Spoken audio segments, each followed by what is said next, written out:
السلام علیکم ورحمۃ اللہ وبرکاتہ۔ الحمد للہ رب العالمین وبہ نستعین وعلی آلہ واصحابہ اجمعین ومن تبعہم بإحسان الی یوم الدین، اما بعد۔ وله من حدیث ابن مسعود رضی اللہ عنہ قال رفعہ لیس المؤمن بالطعان واللعان ولا الفاحش ولا البذیء، وحسنہ وصححہ الحاکم ورجع الدارقطنی وخوفہ۔ رب اشرح لی صدری ویسر لی امری واحلل عقدۃ من لسانی یفقہوا قولی۔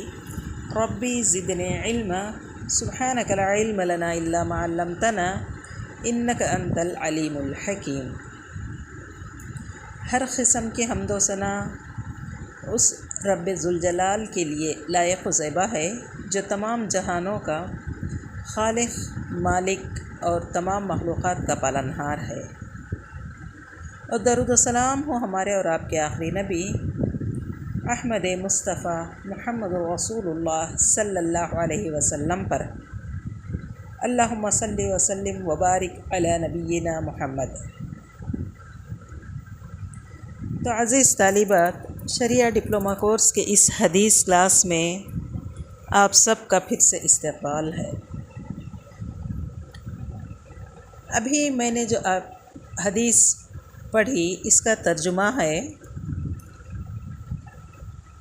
جامع ترمذی میں ہی حضرت ابن مسعود رضی اللہ عنہ کی ایک حدیث ہے جس کو وہ مرفوع بیان کرتے ہیں کہ مومن نہ تو طعنہ زن ہوتا ہے اور نہ لعنت کرنے والا ہوتا ہے اور نہ فحش گو ہوتا ہے اور نہ بدزبان ہی ہوتا ہے۔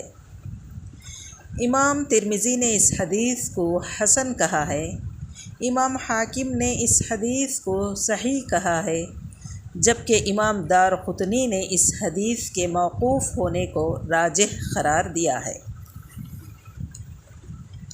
اچھا، مرفوع حدیث کس کو کہتے ہیں؟ مرفوع اس حدیث کو کہتے ہیں جس میں یوں کہا گیا کہ اللہ کے نبی صلی اللہ علیہ وسلم نے ایسا فرمایا یا آپ نے ایسا کیا۔ تو جو رفع یعنی اونچا جانا نبی صلی اللہ علیہ وسلم تک گئی، ایسی حدیث کو مرفوع کہتے ہیں کہ اس میں نام رسول اللہ صلی اللہ علیہ وسلم کا آ رہا ہے، آپ کے بارے میں کوئی بات بیان کی جائے، یا آپ کا قول ہو یا آپ کا عمل ہو، وہ حدیث مرفوع ہے۔ تو اس حدیث میں 4 باتیں بیان ہوئی ہیں۔ وہ 4 باتیں کیا ہیں؟ طعن، لعن، فاحش، البذیء۔ کہا کہ مومن ایسا نہیں ہوتا، یعنی جس میں یہ 4 باتیں ہوں یا 4 باتوں میں سے کوئی ایک ہو، وہ مومن نہیں ہو سکتا۔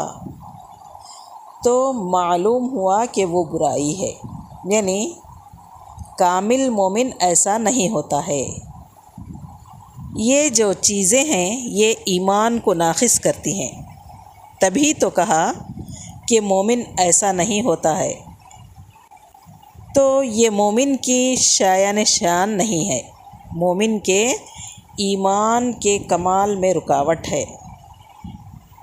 یہ نہیں کہ مومن ہی نہیں ہوتا، ایسا نہیں ہے، مومن تو ہے لیکن ناقص الایمان ہے۔ وہ ایمان والا تو ہے مگر مکمل ایمان والا نہیں، ناقص ہے۔ وہ اسلام سے باہر نہیں گیا لیکن اندر رہ کے پکا نہیں ہے، کچا ہے، کمی ہے، کچھ نہ کچھ اس کے اندر، مکمل مومن نہیں کہہ سکتے۔ یہ 4 چیزیں ایمان میں نقص پیدا کرتی ہیں، ایمان کو کمزور کرتی ہیں، ایمان کو بگاڑتی ہیں اور ایک مومن کے لیے عیب ہے۔ آئیے دیکھتے ہیں اس کا خلاصہ۔ نمبر 1، طعن، لوگوں کو طعنے دینا۔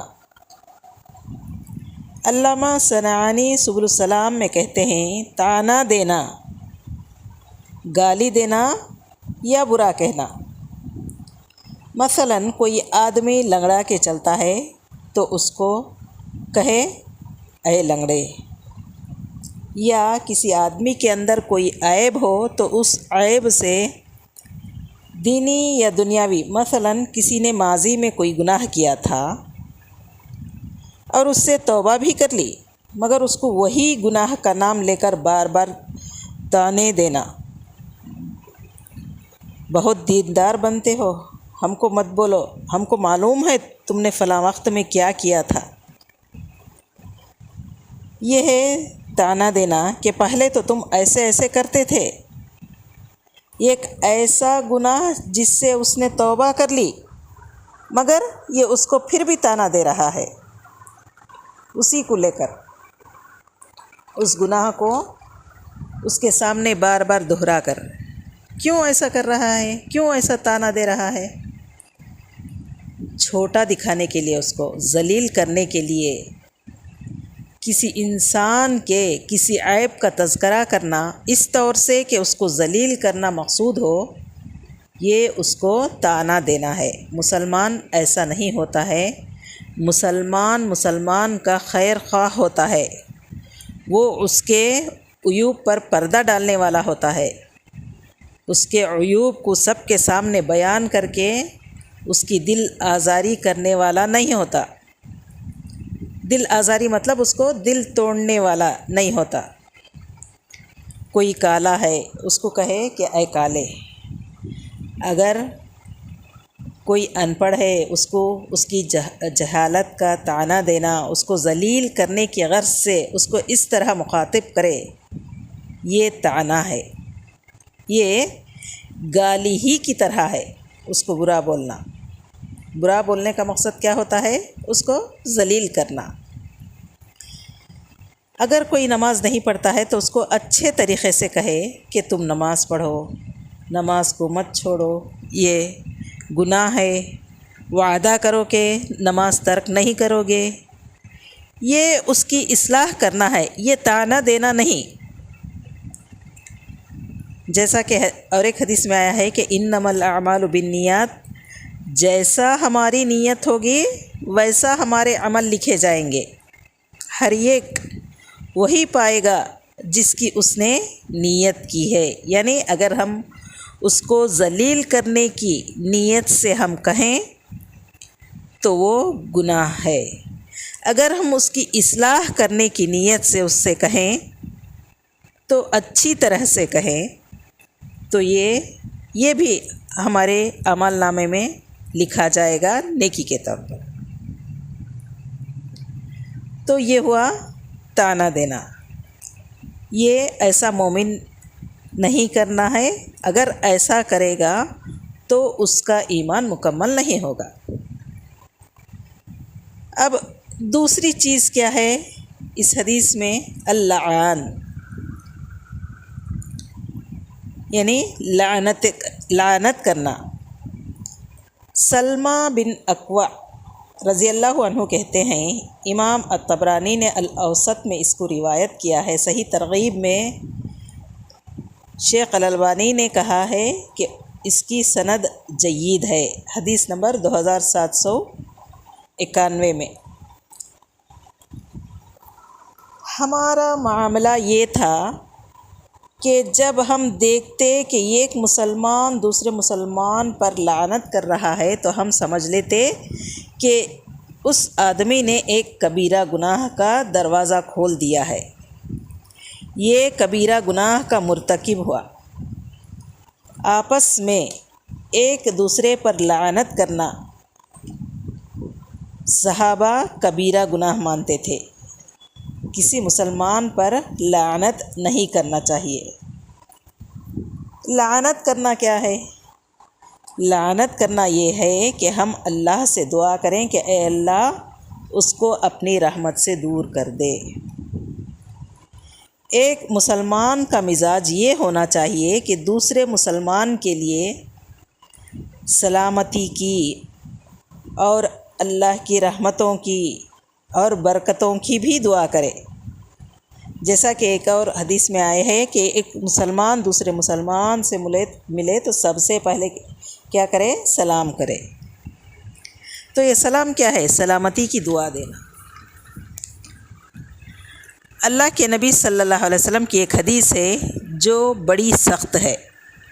نبی صلی اللہ علیہ وسلم فرماتے ہیں، جب ایک بندہ کسی چیز پر لعنت کرتا ہے، کسی آدمی پر نہیں، یہاں غور کریں اس حدیث میں کیا بات آئی ہے، کسی آدمی پر نہیں بلکہ کسی چیز پر لعنت کرتا ہے ایک انسان، تو وہ لعنت اوپر آسمان تک جاتی ہے۔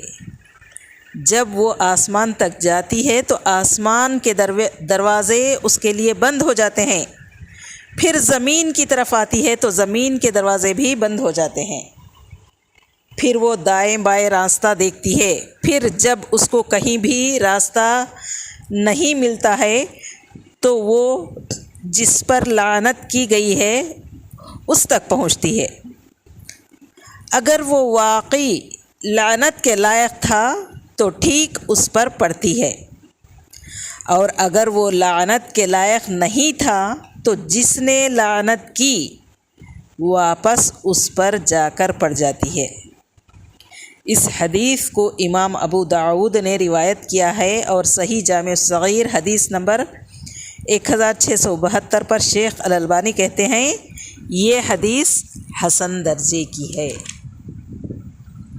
یہ ایک اور روایت جس کو امام احمد نے روایت کیا ہے، اس میں اللہ کے رسول صلی اللہ علیہ وسلم نے فرمایا، جب اس کو کوئی نہیں ملتا ہے، یعنی لعنت کو کوئی ملتا نہیں، یعنی آسمان کے بھی دروازے بند ہوئے، زمین کے بھی دروازے بند ہو گئے، اب کس کے پاس جائے؟